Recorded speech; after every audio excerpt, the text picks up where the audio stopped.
ان اللہ وملائکتہ یصلون علی النبی یا ایہا الذین آمنوا صلوا علیہ وسلموا تسلیما الصلاۃ والسلام علیک یا سیدی یا رسول اللہ وعلی آلک واصحابک یا سیدی یا حبیب اللہ الصلاۃ والسلام علیک یا سیدی یا رسول اللہ وعلی آلک واصحابک یا رحمۃ للعالمین مولاي صل وسلم دائما ابدا على حبيبك خير الخلق كلهم يا رب بالمصطفى بلغ مقاصدنا واغفر لنا ما مضى يا واسع الكرم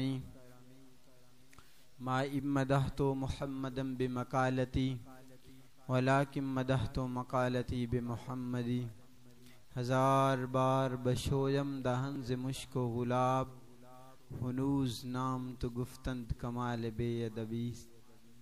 نہایت ہی واجب الاحترام بزرگ و دوستو، اللہ رب العزت کا کروڑ مرتبہ شکر ہے جس مالک کائنات خالق کائنات نے اشرف المخلوقات بنا کر حضور نبی مکرم شفیع معظم سرور عالم صلی اللہ علیہ وآلہ وسلم کا امتی بنایا۔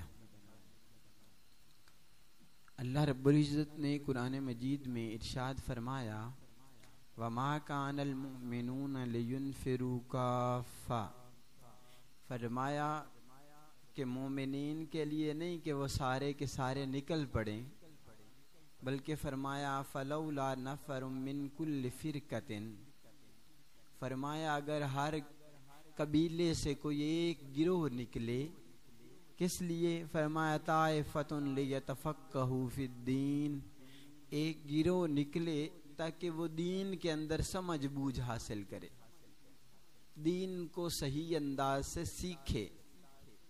فرمایا وَلِيُنذِرُوا قَوْمَهُمْ، اور اپنے قبیلے والوں کو، اپنی قوم والوں کو ڈرائے۔ ڈرانے کا مقصد اور مطلب کیا ہے؟ دین بتائے۔ اصل میں یہ ہے ڈرائے کا مطلب کیا ہے کہ انہیں اچھے انداز سے دین سکھائے، دین سمجھائے۔ کیوں؟ اذا رجعوا الیہم، جب ان کی طرف لوٹے، لعلہم یحذرون، تاکہ وہ لوگ گناہوں سے بچ جائیں۔ اب ان ساری باتوں کا جو مین مقصد اور مین مدعا ہے کہ اللہ رب العزت نے لوگوں پہ نوازشات کی، لوگوں پہ کرم فرمایا، مہربانیاں کی، اور اللہ رب العزت نے انسان کو انسان بنا کے، مخلوقات میں سے سب سے اعلیٰ اور افضل بنا کے انسان کو کامل کیا، انسان پہ اپنا فضل کیا، انسان پہ اپنی مہربانی کی۔ اب مہربانی کر کے اللہ رب العزت نے جس چیز کی طرف سب سے زیادہ زور دلایا، جس چیز کی طرف سب سے زیادہ انسان کی رہنمائی کی گئی، وہ علم دین ہے۔ وہ دین کا علم ہے کہ جس کی طرف انسان کی رہنمائی سب سے زیادہ کروائی گئی۔ کائنات کے اندر اللہ رب العزت نے سب سے زیادہ علم رسول اللہ صلی اللہ علیہ وآلہ وسلم کو عطا فرمایا۔ اب کائنات کے اندر سب سے زیادہ علم رسول اللہ صلی اللہ علیہ وآلہ وسلم کو عطا فرمایا، آپ کو علم مل گیا۔ علم کے باوجود اب اللہ رب العزت پھر کیا ارشاد فرما رہا ہے؟ اللہ فرماتا ہے اپنے محبوب کو کل رب زدنی علما، کیا پیارے محبوب تسی فرماؤ کہ یا اللہ میرے علم میں اضافہ فرما۔ اب صرف یہ ایک ایسی چیز ہے کہ جس کے بارے میں اللہ رب العزت نے اپنے محبوب سے فرمایا کہ پیارے محبوب اس کی زیادتی کا، اس کے زیادہ ہونے کا اللہ سے سوال کرو، اور وہ صرف علم ہے، باقی کوئی ایسی چیز نہیں۔ علماء فرماتے ہیں اگر علم کے علاوہ کوئی ایسی چیز ہوتی جس کی اتنی فضیلت ہوتی تو اللہ رب العزت ضرور اس کے بارے میں بھی ارشاد فرماتا کہ پیارے محبوب مال کے زیادہ ہونے کے لیے دعا کریں، یا کسی حسن کے زیادہ ہونے کے لیے نہیں، صرف جس چیز کا مطالبہ کیا گیا، جس چیز کے لیے سکھایا گیا اور اپنے محبوب کو سکھایا کہ پیارے محبوب آپ کہیں رب زدنی علما، اے میرے رب میرے علم میں اضافہ فرما دے۔ حالانکہ کائنات کے اندر سب سے زیادہ علم اللہ رب العزت نے رسول اللہ صلی اللہ علیہ وآلہ وسلم کو عطا فرمایا۔ اب اس قدر علم دیا گیا، اس کے باوجود پھر رسول اللہ صلی اللہ علیہ وآلہ وسلم کو اس جانب توجہ دلائی گئی، اس جانب رسول اللہ صلی اللہ علیہ وآلہ وسلم کا دھیان کروایا گیا تاکہ لوگ زیادہ سے زیادہ علم حاصل کر سکیں، زیادہ سے زیادہ علم دین کی طرف آ سکیں۔ آج کا جو ہمارا موضوع ہے وہ ہے دینی مدارس کی ضرورت اور آج کا ہمارا رویہ، کہ کس قدر دینی مدارس کی ضرورت ہے۔ شوال المکرم کے اندر تقریباً ہر جگہ پہ نئی کلاسز کا آغاز کیا جاتا ہے۔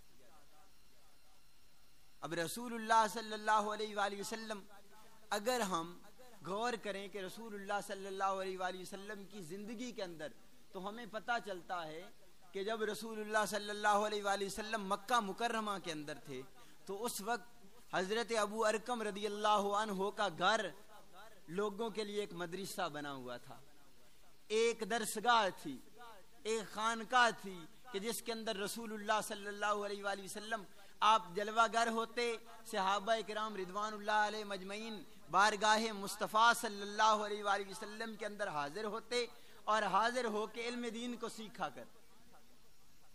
دوسری جگہ جو مکہ شریف کے اندر رسول اللہ صلی اللہ علیہ وآلہ وسلم کے علم سکھانے کا مرکز تھی، وہ سیدہ خدیجۃ الکبریٰ رضی اللہ عنہ کا گھر تھا، اور تیسری جگہ سیدنا صدیق اکبر رضی اللہ تعالی عنہ کا گھر۔ یہ تین ایسی جگہ تھی مکہ شریف کے اندر کہ جہاں رسول اللہ صلی اللہ علیہ وآلہ وسلم آپ جلوہ گر ہوتے، صحابہ کرام رضوان اللہ علیہ مجمعین بارگاہ مصطفیٰ میں حاضر ہوتے اور علم سیکھا کرتے۔ جب رسول اللہ صلی اللہ علیہ وآلہ وسلم نے مکہ شریف سے مدینہ شریف کی طرف ہجرت کی، اب سب سے پہلے مسجد کو بنایا گیا اور وہ مسجد قباء ہے۔ مسجد قباء سب سے پہلے مدینہ شریف کے اندر دینی درسگاہ بنی۔ پھر اس کے بعد رسول اللہ صلی اللہ علیہ وآلہ وسلم آپ نے مسجد نبوی شریف کی تعمیر فرمائی۔ اب مسجد نبوی شریف کے اندر ایک جگہ مختص کر دی گئی جس کو اصحاب صفہ کا چبوترا کہا جاتا ہے۔ صفہ کا مطلب ہی چبوترا ہوتا ہے، تو وہ جگہ تھی جہاں رسول اللہ صلی اللہ علیہ وآلہ وسلم کے غلام دن رات اس مقام پہ حاضر رہتے، رسول اللہ صلی اللہ علیہ وآلہ وسلم ان کے پاس جلوہ گر ہوتے اور انہیں دین سکھایا کرتے۔ اب یہی طریقہ صحابہ کرام رضوان اللہ علیہ مجمعین کے دور کے اندر آپ دیکھیں، حضرت معاذ بن جبل رضی اللہ تعالیٰ عنہ کو رسول اللہ صلی اللہ علیہ وآلہ وسلم نے خود یمن کا گورنر بنا کے بھیجا، اور رسول اللہ صلی اللہ علیہ وآلہ وسلم ارشاد فرماتے ہیں، معاذ کس چیز کے ذریعے فیصلے کیا کرو گے؟ تو حضرت معاذ بن جبل رضی اللہ تعالیٰ عنہ عرض کرتے ہیں، یا رسول اللہ صلی اللہ علیہ وآلہ وسلم میں قرآن کے ذریعے فیصلے کیا کروں۔ تو اگر کوئی آدمی قرآن کا علم سیکھے گا تو پھر قرآن کے ذریعے فیصلے کرے گا، تو سب سے پہلے قرآن کا سیکھنا ضروری ہے۔ تو اس چیز کو صحابہ کرام رضوان اللہ علیہ مجمعین نے بارگاہ مصطفیٰ صلی اللہ علیہ وآلہ وسلم کے اندر ہر لمحہ بیٹھ کے سیکھا۔ پھر دوسری چیز رسول اللہ صلی اللہ علیہ وآلہ وسلم نے ارشاد فرمایا کہ اگر قرآن نہ ملے، تمہیں قرآن مجید کے اندر وہ مسئلہ سمجھ نہ آ سکے، تو پھر کس چیز کے ذریعے فیصلے کرو گے؟ تو حضرت معاذ بن جبل رضی اللہ تعالیٰ عنہ آپ عرض کرنے لگے، یا رسول اللہ صلی اللہ علیہ وآلہ وسلم اگر قرآن سے مجھے سمجھ نہ لگی تو پھر میں احادیث مبارکہ کے ذریعے آپ کی سنت کے مطابق فیصلے کیا کروں گا۔ تو پھر رسول اللہ صلی اللہ علیہ وآلہ وسلم نے ارشاد فرمایا، معاذ اگر میری حدیث سے بھی تمہیں مسئلے کی سمجھ نہ لگے، تو حضرت معاذ بن جبل عرض کرنے لگے، یا رسول اللہ صلی اللہ علیہ وآلہ وسلم پھر میں سوچ و بچار کروں گا، قیاس کروں گا، اجتہاد کروں گا۔ تو یہ ساری چیزیں رسول اللہ صلی اللہ علیہ وآلہ وسلم کے دور اقدس کے اندر صحابہ کرام رضوان اللہ علیہ مجمعین کو سکھائی جاتی تھی، اور وہ صحابہ سیکھتے کہاں تھے؟ رسول اللہ صلی اللہ علیہ وآلہ وسلم کے مدرسہ اول، وہ صفہ جو چبوترا تھا جہاں پہ صحابہ کرام بیٹھے رہتے تھے رسول اللہ صلی اللہ علیہ وآلہ وسلم کے انتظار کے اندر۔ رسول اللہ صلی اللہ علیہ وآلہ وسلم آپ جلوہ گر ہوتے، صحابہ کرام رضوان اللہ علیہ مجمعین علم حاصل کرنے کے لیے اپنی جھولیاں پھیلا کے بیٹھے ہوتے. رسول اللہ صلی اللہ علیہ وآلہ وسلم انہیں دن رات علم سکھایا کرتے تھے. اب یہی طریقہ رہا. پھر رسول اللہ صلی اللہ علیہ وآلہ وسلم نے وہ صحابہ جو علماء صحابہ تھے جنہوں نے علم دین کو سیکھا، رسول اللہ صلی اللہ علیہ وآلہ وسلم نے انہیں مختلف مقامات پہ بھیجا. جاؤ جا کے دین کی اشاعت کرو، دین کو پھیلاؤ. صحابہ کرام رضوان اللہ علیہ مجمعین کے زمانہ اقدس کے اندر بھی یہی سلسلہ جاری رہا.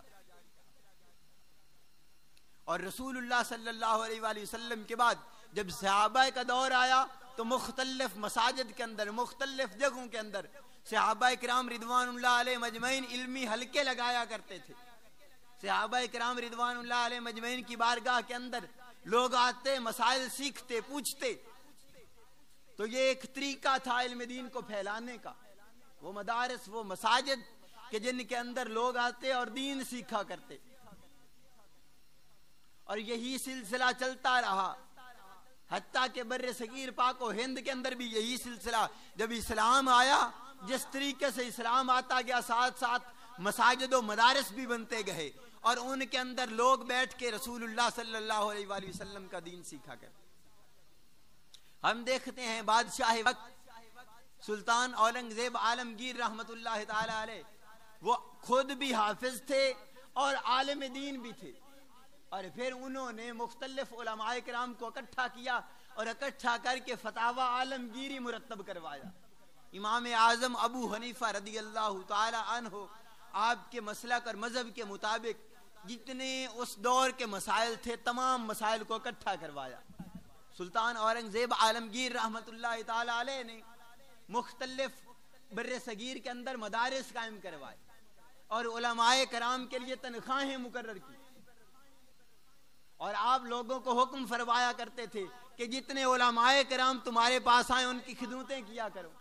پھر سلطان اورنگزیب عالمگیر رحمت اللہ تعالی علیہ نے شاہی خزانے سے طلباء کے لیے وظیفے مقرر کیے تاکہ یہ لوگ جب علم دین سیکھیں تو پھر انہیں کوئی پریشانی نہ رہے، ان کے گھر والے اس بات سے پریشان نہ ہو جائیں. یہی سلسلہ چلتا رہا. 1960 کے اندر ایک انگریز کپتان الیگزینڈر یہ لکھتا ہے، وہ کہتا ہے کہ میں جب ٹھٹھا آیا، کراچی کے ساتھ یہ ایک شہر ہے، وہ کہتا ہے میں اس مقام پہ آیا تو میں آ کے دیکھتا ہوں کہ یہ ایک ایسا شہر ہے کہ جس کے اندر فقہ بھی سکھائی جا رہی ہے، ریاضی بھی سکھائی جا رہی ہے، سائنس بھی سکھائی جا رہی ہے، دین بھی سکھایا جا رہا ہے.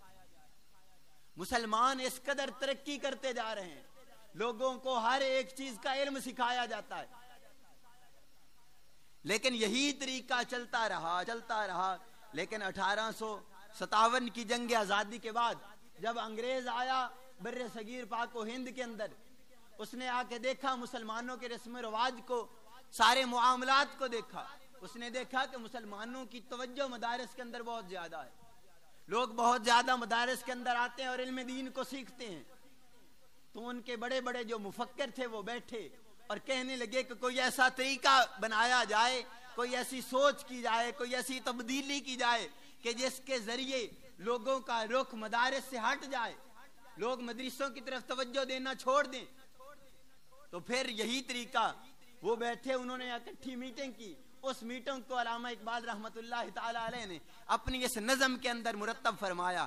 آپ فرماتے ہیں وہ فاقہ کش کے موت سے ڈرتا نہیں ذرا، وہ فاقہ کش کہ موت سے ڈرتا نہیں ذرا، روح محمد اس کے بدن سے نکال دو، روح محمد اس کے بدن سے نکال دو. فکر عرب کو دے کے فرنگی تخیلات، اسلام کو حجاز و یمن سے نکال دو. اور فرمایا افغانیوں کی غیرت دین کا ہے یہ علاج، افغانیوں کی غیرت دین کا ہے یہ علاج، ملا کو ان کے کوہ دمن سے نکال دو اور اہل حرم سے ان کی روایات چھین لو، اہل حرم سے ان کی روایات چھین لو، آہو کو مرغزار ختن سے نکال دو. ان کا مقصد یہی تھا، وہ چاہتے یہ تھے کہ ان لوگوں کو اسلام سے پھیر کے دوسری چیز کی طرف لایا جائے.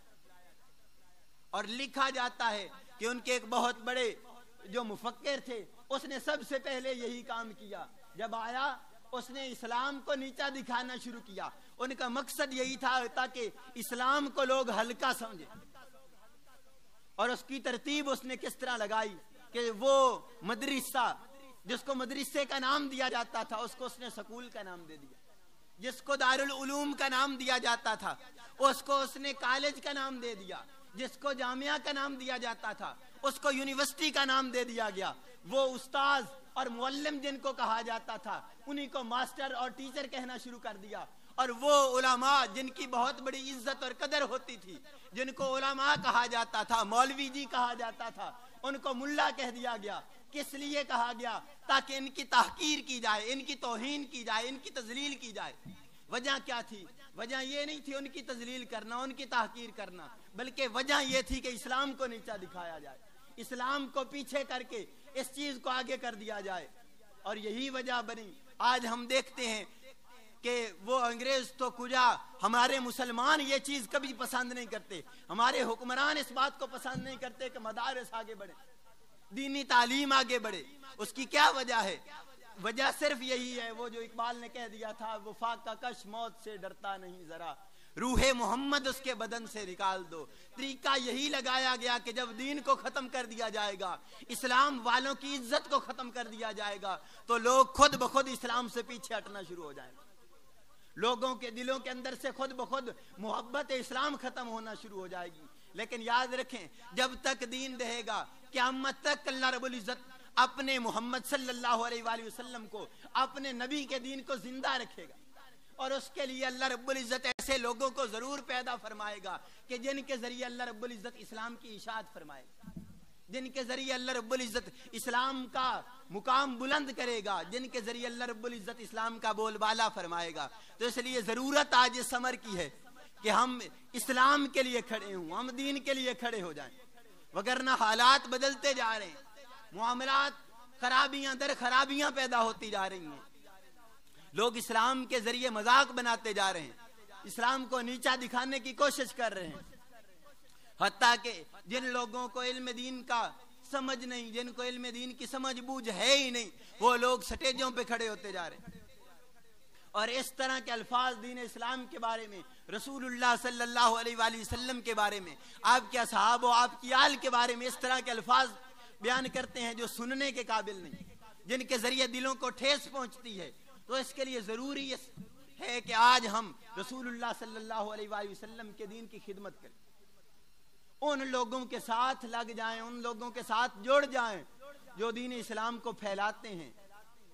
اور یاد رکھو, جتنے صحابہ کرام آئے, جتنے اہل بیت آئے, سب نے دین کا درس دیا, سب نے علم کا درس دیا. اور علم وہی ہے کہ جو رسول اللہ صلی اللہ علیہ وآلہ وسلم کے بتائے ہوئے طریقوں پہ چلا جائے, جس کے ذریعے دین کے سارے معاملات کو حل کیا جا سکے. وگرنہ آج کل تو نئے نئے فرقے بنتے جا رہے ہیں, ہر جگہ پہ نیا نیا مسئلہ کھڑا ہوتا جا رہا ہے, ہر آدمی اپنے طریقے کے ساتھ کوشش کر رہا ہے. اور اس کی بھی کوئی نئی وجہ نہیں, اس کی بھی یہی پرانی وجہ ہے کہ وہ انگریز لوگ جب مسلمانوں کے اندر داخل ہوئے تو سب سے پہلا ان کا جو نظریہ تھا, سب سے پہلا ان کا جو نقطہ نظر تھا, وہ یہی تھا کہ اسلام کو فرقوں کے اندر تبدیل کر دیا جائے, اسلام کو بانٹ دیا جائے کہ یہ سارے لوگ ایک دوسرے پہ تان کریں, ایک دوسرے پہ لان تان کریں, ایک دوسرے کو برا بھلا کہیں. لیکن یاد رکھو, اگر اسلام کی طرف آؤ گے, اسلام کو اچھے طریقے سے سمجھو گے, تو پھر یہ الفاظ کبھی استعمال نہیں ہوں, پھر یہ ساری چیزیں بالکل ختم ہو جائیں گی. اور اسی سازش کی طرف بھی علامہ اقبال رحمت اللہ تعالی علیہ نے ان الفاظ کے ساتھ رہنمائی فرمائی. آپ فرماتے ہیں, ایک لرد فرنگی نے کہا اپنے پسر سے, ایک لرد فرنگی نے کہا اپنے پسر سے, منظر وہ طلب کر کے تیری آنکھ نہ ہو سیر, سینے میں رہے راز ملوکانہ تو ہے بہتر, کرتے نہیں محکوم کو تیغوں سے کبھی زیر. اور فرمایا, تعلیم کے تیزاب میں ڈال اس کی خودی کو, ہو جائے ملائم تو جدھر چاہے اسے پھیر, تاثیر میں اکثیر سے بڑھ کر ہے یہ تیزاب, سونے کا حمالہ ہو تو مٹی کا ہے ایک ڈھیر. مقصد ان کا یہ کہنے کا تھا کہ جب دین کے اندر وہ انگریزی والی باتیں آ جائیں گی, لوگ انگریزی تعلیم کی طرف توجہ زیادہ کریں گے, دین کو ہلکا سمجھیں گے, تو پھر ان لوگوں کو جس طرف تو چاہے گا پھیرنا شروع کر دے گا. یہ تیرے اشاروں پہ ناچنا شروع کر دیں گے جس طرف تو چاہے گا۔ اور آج دیکھ لیں، حالات دیکھ لیں کہ ایک عالم صاحب کو، ایک امام مسجد کو جو تنخواہ دی جاتی ہے وہ سکول کے اندر ایک چپڑاسی کی تنخواہ سے بھی کم ہے۔ اس کی وجہ کیا ہے؟ صرف وجہ یہی ہے کہ تاکہ اسلام والے لوگوں کو حقارت کی نظر سے دیکھا جائے، تاکہ اسلام والے لوگوں کی تذلیل کی جا سکے، تاکہ ان کی توہین کی جا سکے۔ تو اب اس کے لیے ضرورت ثمر کی ہے کہ آئیں ہم اسلام والے لوگوں کی مدد کریں، ان کے ساتھ دیں، تاکہ رسول اللہ صلی اللہ علیہ وآلہ وسلم ہم پہ خوش ہو سکیں۔ رسول اللہ صلی اللہ علیہ وآلہ وسلم نے ارشاد فرمایا کہ 4 لوگ ہی کامیاب ہیں۔ فرمایا علم پڑھنے والا، علم پڑھانے والا، ان کی خدمت کرنے والا یا ان سے محبت کرنے والا۔ تو ہم ان 4 لوگوں میں سے کوئی ایک بھی بن جائے تو ہمارے لیے کافی ہے۔ اگر ہم اسلام کی مدد نہ کر سکیں تو پھر کم سے کم ہم اسلام والوں کو حقارت سے نہ دیکھیں، ہم مسلمانوں کو، ہم علماء کو، ہم طالب علموں کو حقارت کی نظر سے نہ دیکھیں، بلکہ ان کی عزت کریں، ان کی تعظیم کریں۔ جب ہم ان کی عزت کرنا شروع کریں گے تو ہمارے دل کے اندر اسلام کی محبت پیدا ہو جائے گی۔ اسلام کی محبت جب پیدا ہوگی تو پھر ہم دین کے راستے پہ چلنا شروع ہو جائیں گے، پھر ہمارے اندر دین پیدا ہونا شروع ہو جائے گا، پھر ہمارے اندر اسلام پیدا ہونا شروع ہو جائے گا، پھر اللہ رب العزت خود بخود اسلام کو ترقیاں دینا شروع کر دے گا، اسلام کو بلندیاں دینا شروع کر دے گا۔ لیکن اسلام کی ترقی اور بلندی کے لیے سب سے پہلے جس چیز کی ضرورت ہے وہ یہ ہے کہ ہم اسلام کی خدمت کرنے والے ہو جائیں، اسلام سے محبت کرنے والے ہو جائیں۔ حضرت امام ربانی مجدد پاک الفسانی شیخ احمد فاروقی سرہندی رحمۃ اللہ تعالی علیہ، آپ مکتوبات شریف کے اندر ایک شاہ صاحب کو یہ مکتوب لکھتے ہیں، آپ فرماتے ہیں کہ اگر تم طلباء پہ خرچ کرو گے اور صوفیاء پہ خرچ کرو گے، فرمایا ادھر ادھر صدقہ کرنے سے 10 گنا زیادہ ثواب ملے گا۔ اور حضرت امام احمد رضا خان فاضل بریلوی رحمۃ اللہ تعالی علیہ، آپ کی بارگاہ کے اندر ایک سائل آتا ہے، ایک سوال کرنے والا آتا ہے، وہ آپ سے پوچھتا ہے کہ حضور بتائیں میں نے ختم دلوانا ہے، تو کیا جو ختم والا پیسے ہیں، جو مال و دولت ہے، وہ میں کسی طالب علم کو دے سکتا ہوں؟ تو اعلیٰ حضرت رحمت اللہ تعالی علیہ آپ فرمانے لگے کہ ختم کی جگہ پہ جو تو پیسے خرچ کرے گا، اس کی جگہ پہ اگر تو کسی طالب علم کو پیسے دے گا تو اللہ رب العزت تمہیں 700 گنا زیادہ ثواب عطا فرمائے۔ اور اس کی وجہ آپ فرماتے ہیں اگر کوئی آدمی ایک نیکی کرتا ہے تو اللہ رب العزت اسے 10 گنا اجر عطا فرماتا ہے، لیکن ایک مقام پہ اللہ رب العزت نے اس ارشاد فرمایا، اس بات کی طرف توجہ دی گئی، فرمایا کہ مثل الذین ينفقون اموالهم فی سبیل اللہ کمثل حبۃ انبتت 7 سنابل فی کل سنبلۃ 100 حبہ۔ فرمایا کہ جب کوئی آدمی کھیتی باڑی کرتا ہے تو ایک دانہ ڈالتا ہے، اس ایک دانے سے 7 بالیاں نکلتی ہیں اور ہر ایک بالی کے اندر 100 دانے ہوتے ہیں۔ آپ فرماتے ہیں جس طرح یہاں ایک دانہ ڈالا جائے گا 700 دانے اللہ رب العزت عطا فرمائے گا۔ فرمایا جب تم طلباء پہ، دین والوں پہ خرچ کرو گے تو پھر اللہ رب العزت ایک کے بدلے 700 زیادہ عطا فرمائے گا، اور فرمایا ایک نیکی کے بدلے اللہ رب العزت 700 نیکیاں عطا فرمائے گا، 1 روپے کے بدلے اللہ رب العزت 700 روپے عطا فرمائے گا۔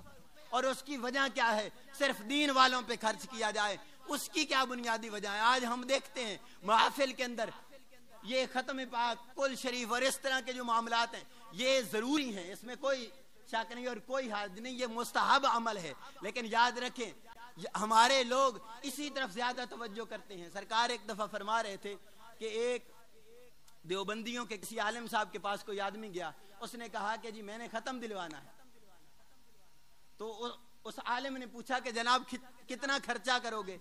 تو کہنے لگے جی 1 لاکھ روپیہ۔ اس نے کہا تم 1 لاکھ میرے مدرسے کے اندر جمع کرواؤ، اللہ رب العزت کی عزت کی قسم تمہارا جو وہ فوت شدہ آدمی ہے اللہ رب العزت اس کی بخشش فرما دے گا۔ اب اس کی وجہ کیا ہے؟ وہ لوگ سکھاتے ہیں کہ دین کی طرف آؤ، لیکن ہمارے لوگوں کو آج تک اس بات کا شعور پیدا نہیں ہوا۔ ہم ختموں پہ لاکھوں ہزاروں خرچ کر دیتے ہیں، لیکن جب کسی کو کہا جاتا ہے کہ مسجد کے لیے پیسے دیے جائیں، مدرسے کے لیے پیسے دیے جائیں، تو لوگ پریشان ہونا شروع ہو جاتے ہیں۔ لیکن یاد رکھیں جب کوئی آدمی زکوٰۃ ادا کرے گا، عشر دے گا، اللہ رب العزت کی بارگاہ کے اندر جو چیزیں اس پہ فرض ہیں، جو لازم ہیں، اگر اس طریقے سے خرچ کرتا جائے گا تو اللہ رب العزت اس کے رزق کے اندر برکتیں پیدا فرمائے گا۔ رسول اللہ صلی اللہ علیہ وآلہ وسلم کے دین کی جتنے لوگ مدد کرتے ہیں، اگر ہم بھی مدد کرنے والوں میں شامل ہو جائیں تو پھر یاد رکھو جو اللہ رب العزت کے دین کی مدد کرتا ہے اللہ رب العزت اس کی مدد کرتا ہے۔ رسول اللہ صلی اللہ علیہ وآلہ وسلم نے ارشاد فرمایا جب کوئی آدمی کسی کی پردہ پوشی کرتا ہے تو کل قیامت والے دن اللہ رب العزت اس کی پردہ پوشی فرمائے گا۔ دوسرے مقام پہ فرمایا جب کوئی آدمی کسی کی تنگی کے اندر پریشانی کے اندر مدد کرتا ہے کل قیامت والے دن اللہ رب العزت اس کی پریشانی کے اندر مدد فرمائے گا۔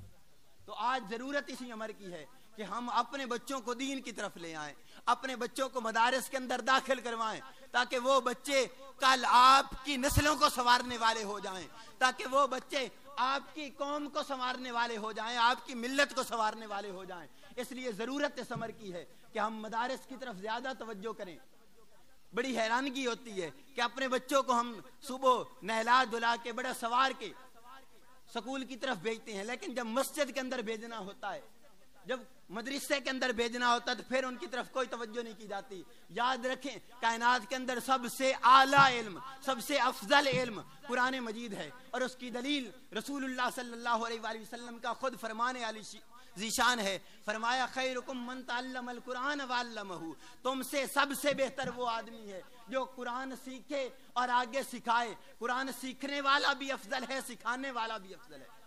تو اس لیے ضرورت اسی امر کی ہے کہ آج ہم مدارس کی طرف زیادہ توجہ کریں اور مساجد کی طرف زیادہ توجہ کریں، میں مساجد کی طرف زیادہ توجہ کریں، ان کی خدمتیں کریں تاکہ وہ لوگ جب بیٹھیں تو آپ کو دین سکھائیں، رسول اللہ صلی اللہ علیہ وآلہ وسلم کا فرمان سکھائیں۔